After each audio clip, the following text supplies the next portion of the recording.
Hello and good day to everyone. That is really tuning in here at another episode of the Sphere Rocket Podcast Network. Once again, I'm going to be the host for today's episode. My name is Dwayne, and for our guest for today, well, what can I say? We are going to be joined by someone with a diverse real estate background and an adventurous spirit. I'm telling you, he's really active. I'm loving his energy from the get-go. We have our few introductions before this, but pretty much he sold properties in both central Minnesota and sunny South Florida with a passion for helping people find homes that they love. And pretty much after 5 years of selling homes in Minnesota, he took a new challenge by serving in the Army for 10 years, so a decade in the Army. And he worked at National Security Agency and has led over 150 missions in Afghanistan. In 2020 and 2019, though, he returned to real estate on Florida's Treasure Coast, bringing incredible energy, determination, and drive to the industry. So, without further ado, let's get it on with our very special guest, Joe Rosen. How are you doing today? Well, amazing, man. You make me sound better than I am. I got to take you around everywhere. You can be my pitch guy. I can do. Appreciate that. You call me after this podcast. I'd be interested in that. But I have to say, when I was first reading your name. Wait, Joe Rosen. It sounds similar to someone I hear a lot. Not doing quite Joe Rogan. I'm working on it. Yeah, I was kind of okay. Is it Joe? Is that a typo or something? But you pretty much give podcasts kind of like hosting vibes. Is this? I'm pretty sure this is not your first time being in a podcast. No, I've done quite a few of these. I've got my own podcast or YouTube channel. It's called The Joe Rosen Show. It's just the joerosenshow.com.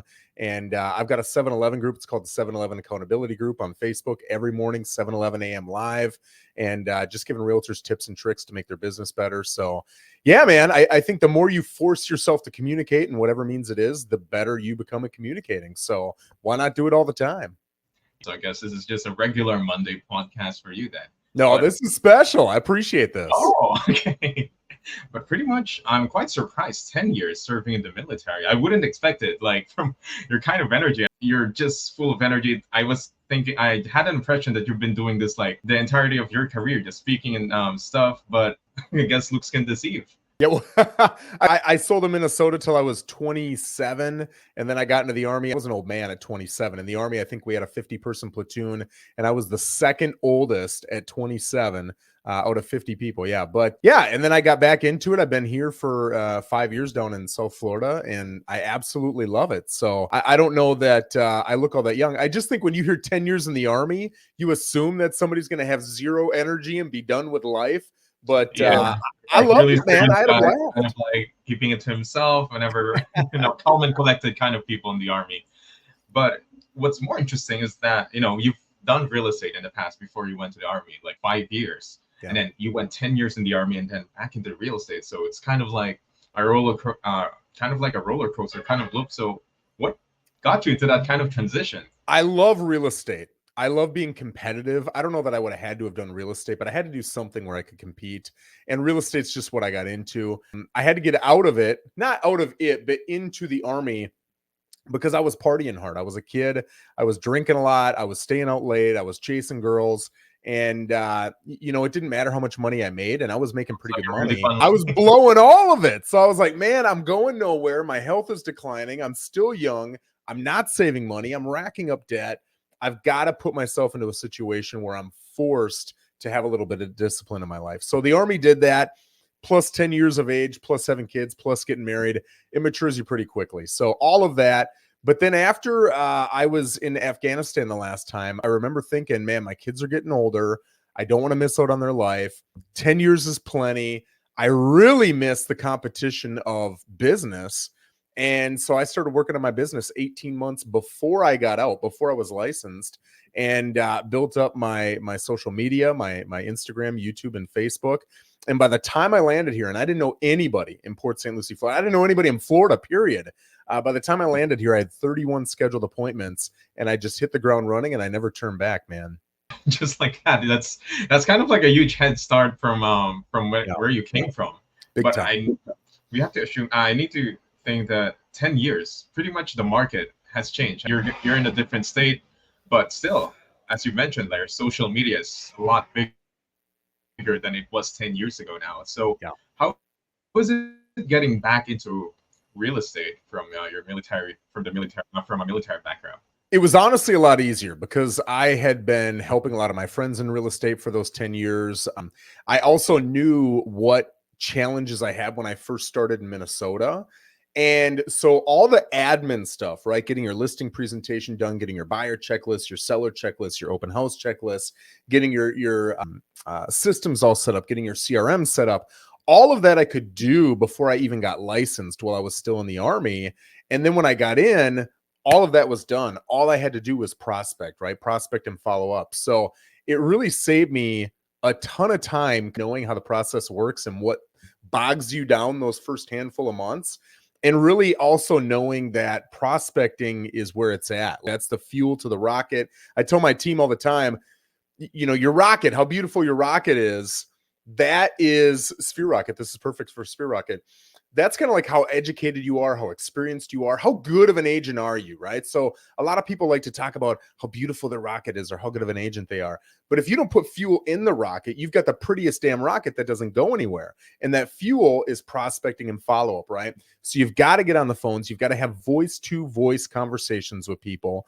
And so that was a big focus, is just making sure that we did as much ahead of time so that as soon as I got here, it was prospecting and follow-up, and that was it. I guess it was in your blood. I can imagine that the moment you got in your first call, like muscle memory, how you talk, how you speak to the first client. Oh, yeah. I guess, even though it's 10 years ago, yeah, it would still just go on naturally. And that being said, so that is on yourself. You have muscle memory, but to build a business, there needs to be a solid foundation of a team that's going to be under you. So I'm just curious. So was your experience in the military somehow had an effect on how you were building your new business now? Yeah, and I would break it down, I guess, into a couple different things. Number one, discipline, right? A lot of people talk about motivation, and just the more I go through life, the more I think motivation just doesn't matter. It's cool when you have it, it feels good, it's fun. But if you're a true professional and you're in a business where 80+% of people fail over a 5-year span, you've got to do things whether you're motivated or not. You've got to have the discipline. You've got to have the consistency. And I got a lot of that from the Army, right? The second thing was organization. So being able to have all those systems in place, the CRM, the action plans, the follow-up, tracking everything, holding myself to standards, goals, the meetings, the weekly meetings. What are we talking about in those meetings? All of those things I basically stole from the Army, right? Because it was 10 years of seeing this is how a successful organization that's been around for 250 years. I don't even know how long it's been. This is how they do it. And if they're doing it and they're doing it at a successful rate, why wouldn't I do it the same way? So that gave me a leg up as well. And then the third thing is just kind of seeing how delegation works, right? When I had first gotten in to real estate, it was just me. And it was me trying to sell as hard as I could, work as hard as I could, meet as many people as I could. But no matter what you're excelling at, there's some part of your business that's probably not excelling, right? If you're rocking at the prospecting, well, then your admin probably sucks. If your admin rocks, well, then your prospecting probably sucks, right? I'm not saying there aren't folks who don't have it dialed in. There are, but it's really tough to have it dialed in all the time, consistently over a span of time.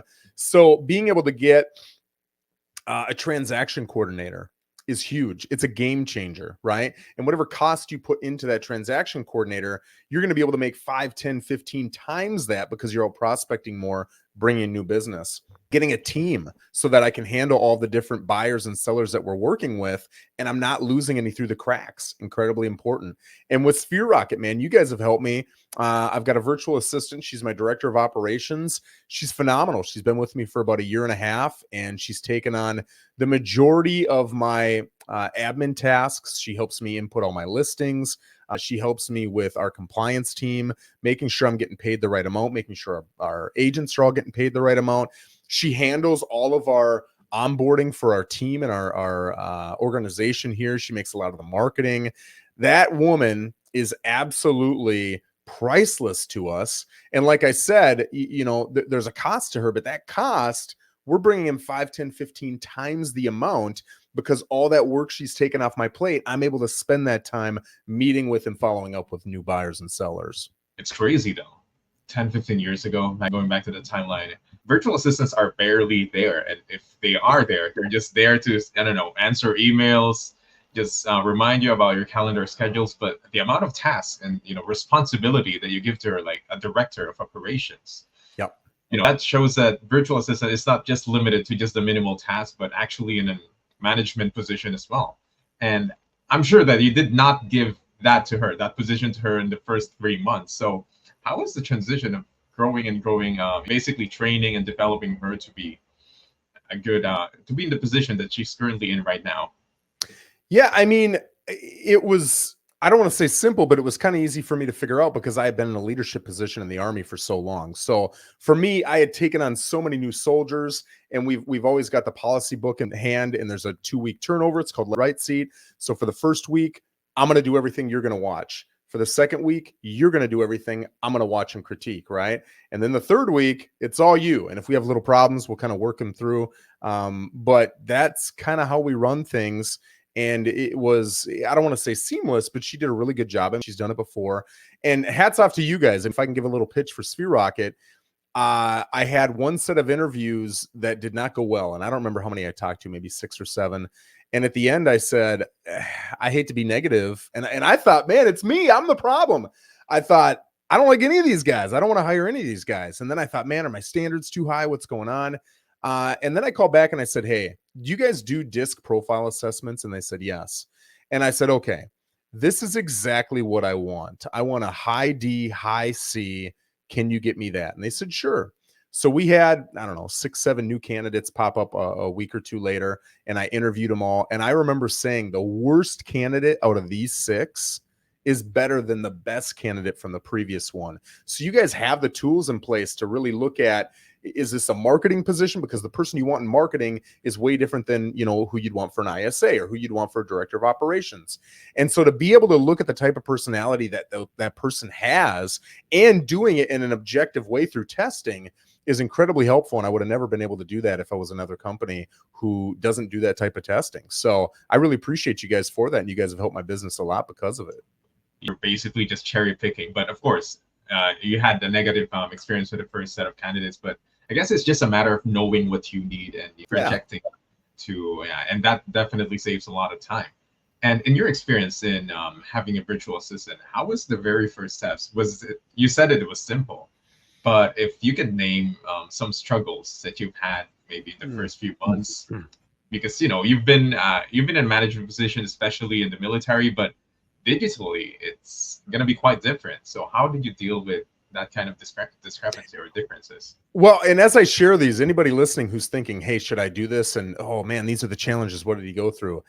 These are my biggest challenges, which I don't think these are big challenges. So it's really not that tough. The 2 things I guess I had a challenge with, number one was just, how am I going to pay this person?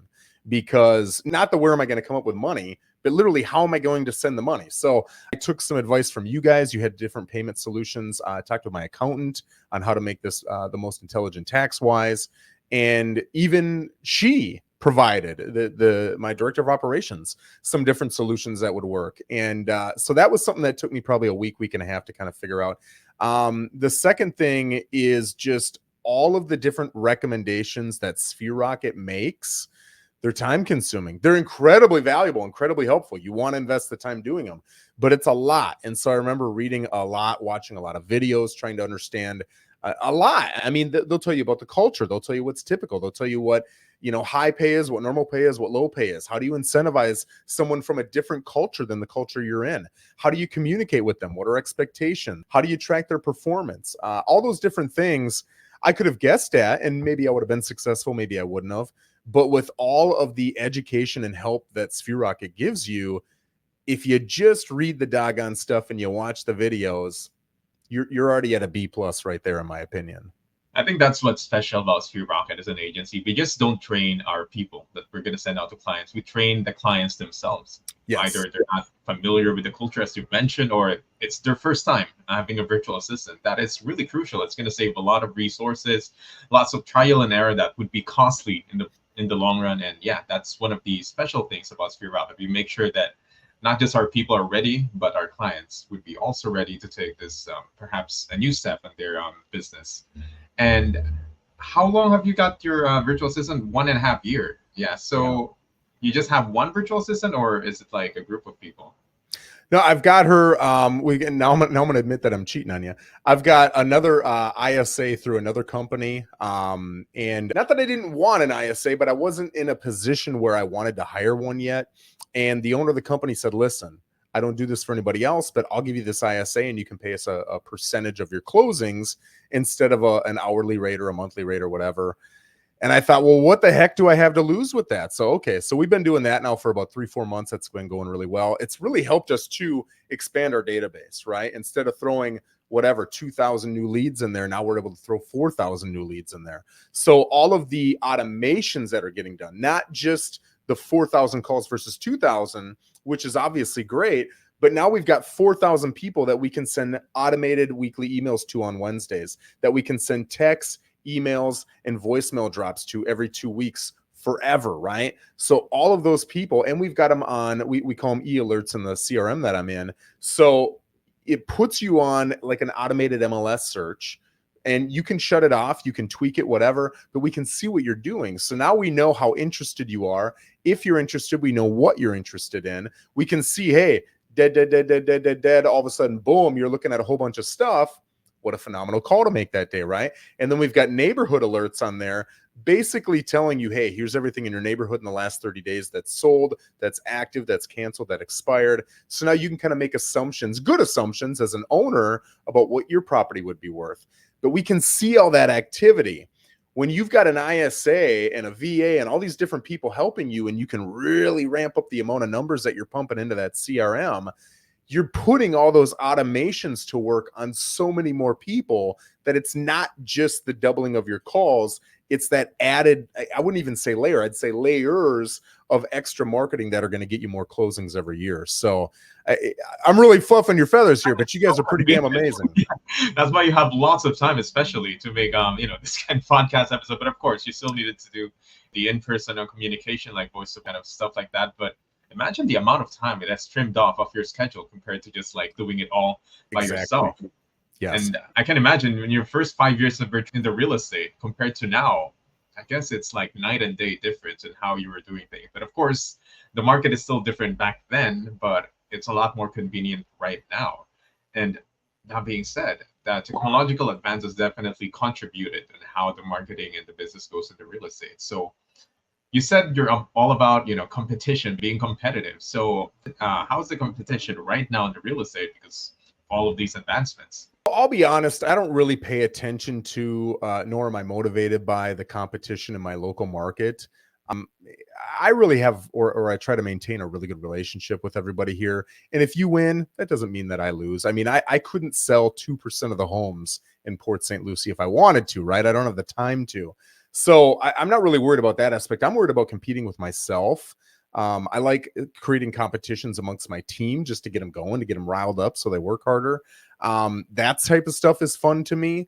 But I like knowing that, hey, I made X amount of calls last week. This week I'm going to make X plus 10 or X plus 50 or X plus 100.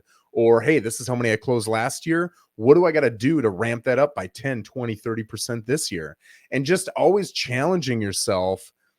I really think that is the key to so many great things in life, right? Happiness, fulfillment, success. And I think it's a snowball both ways. If you get depressed and you think, I'm just not going to cut it, this isn't working for me, that's going to snowball. And pretty soon you can't do a doggone thing to get anything going, right? But the opposite's also true. If you really think, oh my gosh, I got this listing today. Oh my gosh, I got this showing appointment. Oh, I had this great conversation. And you just focus on all the positives, they start snowballing into, I can't lose. My day is filled with wins. And I just love to compete, man. So we actually track everything within our team. There's 13 different numbers we track, from calls to conversations, appointments met, closings, commissions, all that. 13 different numbers. And then every Monday, my director of operations will come out and she gives in our sales meeting all the different numbers. And she shows those numbers in association with what it is we said we wanted to do for the year. So now you know, hey, I'm doing really good compared to what I said I wanted to do, or hey, I need to pick it up a little bit. But yeah, it's really helped to have a great virtual assistant on board. And I hate to keep pitching you guys, but it's helped me so much, so I appreciate it. So yeah, that's, I would say how motivation plays into our business. And we're glad to have you as well, to be helping out with a great virtual. Oh, sorry, I kind of cut off, but yeah, we can't take all the credit because after all, leadership plays the biggest role in terms of getting a new person, whether it's virtual or just someone in the office. So yeah, well, props to you as well for being able to train your virtual assistant to be the person that she is right now. And if you're going to be having, if you're going to give like an advice to an aspiring person wanting to be in the real estate, it is, as you mentioned, a cutthroat kind of job where 80% of the people just fails because lots of projections. There are months where you're not going to make any sales. What would be your motivation or just like advice for them so that they would be a lot more successful than you were when you got started? I would say the number one thing, and whatever number two is, there's a big gap. And I'll give you a couple things. But the number one thing is you've got to stay on the phone in potential real estate conversations as much as possible. So at a minimum, I think 3 hours a day, 5 days a week, kind of the minimum. But I would say probably 95% of agents are not doing that. And that's why 80% will fail out of this business. You've got to stay on the phone, either following up or talking to new prospects. There's a million ways to do it. You can cold call, you can door knock, you can call expireds, FSBOs, networking groups. I can go on and on and on about all the different ways that you can prospect, but you've got to pick a way. And I think too, we've got a culture now of people who don't like having voice-to-voice conversations because, oh my gosh, you could hurt my feelings. I could get rejected. And so what do? They text, they email, they Facebook. And I'm not saying that's not important. There is a reason you want to use all of those things, but you want to get on the phone, get your voice involved. And if you can have in-person conversations, even better, right? But you've got to prospect and follow up. I would say that time blocking is huge too. I think a lot of agents they'll tell you they're attracted because they're chasing their dreams. But really what a lot of agents are doing is they're running from something that they didn't like, whether it's a boss or it's, I had to work 60 hours a week. I don't like that. I had to work nights. I had to work weekends. They're running from something, and this is their freedom. And this is freedom. It's amazing freedom, but it's only freedom if you build up a successful business. So for me, for 2 years, I worked 84 hours every single week. And I don't work that much anymore, but I said I'm going to do that up front to build the base so that I've got something that'll serve me for the rest of my life. You've got to time block. I'm not saying you got to work 84 hours a week, but you've got to have commitments to, okay, what are you doing from 8 to 9? What are you doing from 9 to 10? What are you doing from 10 to 11? And that calendar needs to run your entire life, right? Even my free time, if I'm done at 6 p.m., it'll say 6 p.m. until 5:30 a.m. the next morning, free time, right? So now I know I can do whatever I want and I can feel good about it because I've told myself as the CEO, that's what employee Joe needs to do during this time. So if you can time block and you can stay on the phone or in voice-to-voice conversations, I think those two things are going to get you further than any other things in this business. It's funny because I was also interviewing another client, and her advice to, if you want to be successful, go out there and work. It's a simple, but it's a simple advice. But as you mentioned, not many people are doing that, like going on phones. They're just thinking, oh, maybe I would get lucky just sharing random things. But we're gonna go into the old-fashioned way, but it works still, like cold calling. Getting in touch with the client. If it ain't broke, don't fix it. Pretty much it. To do cold calls, and it would definitely help out.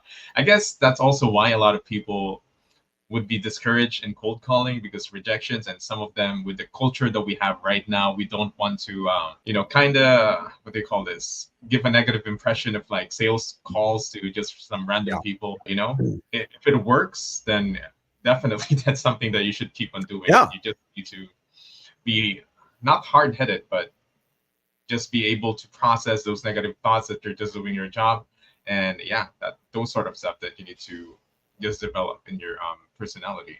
And if you would have an advice on cold calls, what would it be?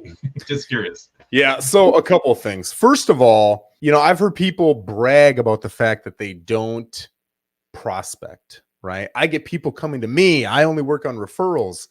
And I know where they're coming from, but every time I hear that, I think that means your business is completely random, right? Because you might sell 50, 60 houses this year because the referrals are plowing in. But if next year's a cool year, you might sell 20. Are you going to allow that to happen, or are you going to own it by getting out there and prospecting? So again, I am a big cold caller. I pitch cold calling all the time, but you don't have to cold call. You just have to get into conversations. I will say this though.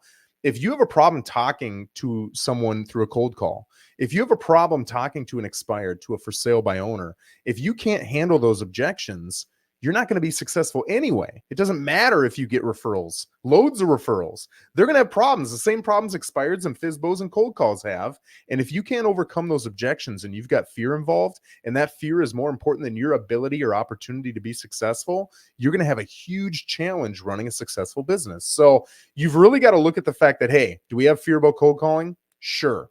Is it more important to fulfill that fear by not cold calling? Or is it more important to fill my bank account and put food on the table for my family by hopping on the doggone phones and failing and doing horrible and being embarrassed and getting swore at, and all that's okay. It's part of the process.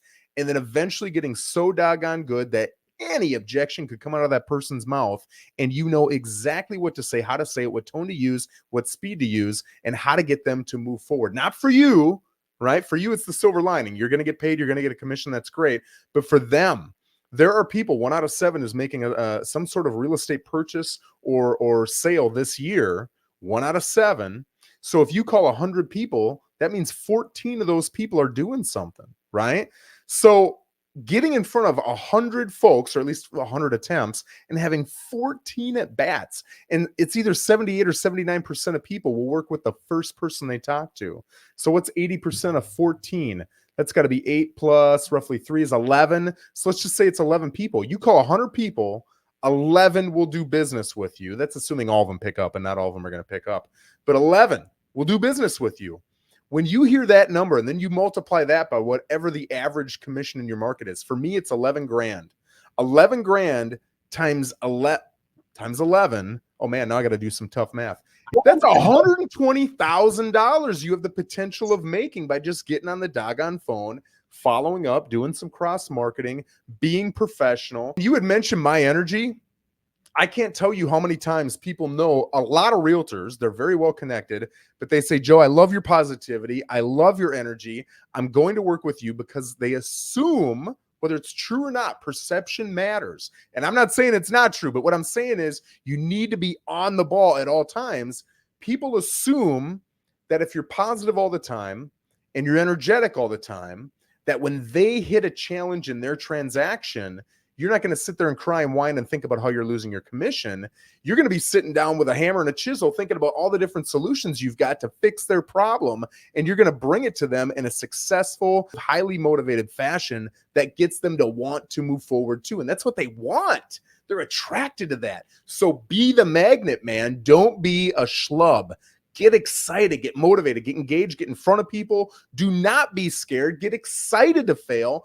Failure is a part of, I guarantee if I go talk to the guy who runs Sphere Rocket and I say, how easy was it to start Sphere Rocket? He's going to roll his eyes and say, easy? Do you know how many failures I had? I tried this, it didn't work. I tried that, it didn't work. We had this, it didn't work. And then finally, after failing 78 times, now we finally got this business that's running, right? That's how every business is run. So quit being afraid of failure. Embrace it, because that is what you need on the way to success. Trust the process. Every failure is just another step towards success. But you just need to not stop. I mean, you only fail if you actually stop on going. So yeah, I mean, I was gonna say as well, the moment we started the podcast, even before the podcast, your energy just kind of got to me as well. And whatever you're selling right now, I'm really interested if you're gonna sell something right now. That's what yeah. But don't you as an individual, obviously I don't have anything to sell you, but don't you just feel a little bit more motivated, a little bit more excited? Why? I don't know. It's contagious, man. So create the mood, create the feeling that you want to create through your energy. And I don't think enough people, forget real estate, I don't think enough people in life do that. I need to work on that, Ben. Thank you so much for that we advice. All do. Yes, to elevate our podcast. But speaking of things you sell, you've been talking about how you build your business and virtual assistant, but can you tell us more on what you actually sell, the services you provide to potential clients, and what's the best way to contact you and see all of your listings? I appreciate that. So yeah, I sell down here in Port St. Lucie. We also do Fort Pierce, Vero Beach, Home City, Stewart, Jensen Beach, Hutchinson Island. That's pretty much my market right there. And we do residential sales. I do not do commercial sales. We do vacant land as well. We can do waterfront. We do a lot of oceanfront, condos, townhomes, single family homes, a lot of HOA business down here. And, you can find me in a slew of different ways. I won't leave you my phone number or my email because I know you're not going to remember it, but you can find me on Facebook, Joe Rosen. You can find my Facebook group if you're looking for something to kind of pump up your business and get tips and recommendations every day. Go to 711, like a clock, right? 7:11 accountability group. And I'll be on there every single Monday through Friday, 7:11 a.m. Eastern Standard Time. You can find me on Instagram at The Joe Rosen Show. You can find me on TikTok now. That's a little crazy. I'm a little too old for TikTok, but I'm trying it anyway. Or you can just go to joerosenshow.com, and I've got hundreds, maybe thousands now of videos, and a lot of them are for buyers and sellers, but a lot of them are for agents too, just to kind of help you through your business. And guys, I'm an open book, and I'm here to help you. I do not have a paid coaching program, but if you reach out to me, I'll always respond, and I will always help you. That's really helpful. And of course, before we end the podcast episode, maybe you want to give a shout out to any of your virtual assistants to, just to recognize. I love that you said that. I do. So my gal is April, and she's there in the Philippines, and she is not only our director of operations, but I think everybody on our team would agree that they view her as the mother of the team. I'm Mr. Hard-Ass trying to pump away, hey, you guys need to pick up the phones, let's go. And she's very warm and welcoming and nurturing and helpful. She helps with everything, right? Things that I haven't even told her are hers, and she takes it on. She's incredibly kind. And now we've got a friendship, man. She is one of my favorite people in the world. And I actually talk with her little boy. I think he's probably 7, 8 years old. And he likes to come on and he calls me Mr. Clean, right? Because I got a bald head. You know who Mr. Clean Mr. is? Clean. Yeah. So he'll say Mr. Clean, and then he said, whatever. He's got to tell me how he did on his math test or whatever. But it's just kind of fun to have that relationship. But in all honesty, if I can just give one more pitch, right? I know people are watching this specifically because they're probably interested. I mean, why would you watch Sphere Rocket? I'll tell you, just try it. Just try it. It's not a lot of money. It's way more affordable than you're going to get in America. And in my opinion, this is a little controversial here, but I think your work ethic's going to be a hell of a lot better too. I just have not seen the work ethic in America that I am seeing in the Philippines. If you don't like the person that you've got for whatever reason, they'll work through it with you and they'll find you a new person. Like I shared, first round didn't go well. They didn't just say, oh, this isn't for you or you're too picky. They said, let's try a specific personality type. What are you looking for? And they found solutions. So, I want to give a shout out not only to April, who is amazing. And man, if you're listening to this, I appreciate you, but also to Sphere Rocket, because you've really helped me leverage different parts of my business, allowing me again to focus less on the admin tasks and more on the prospecting of follow-up tasks. So you guys have changed my business, man. I appreciate it. Thank you for the nice and amazing words. We do appreciate you. And who knows, maybe in the future we'll be able to interview, or have we already interviewed April? Then yeah, we're gonna see what she's gonna say about you, Joe. Yeah, talk about how crappy your boss is. That could be like a 10 question. Yeah, that would be a better podcast for you. Okay. But yeah, it was fun. And Joe, thank you so much for your time and for being in the Sphere Rocket Podcast Network.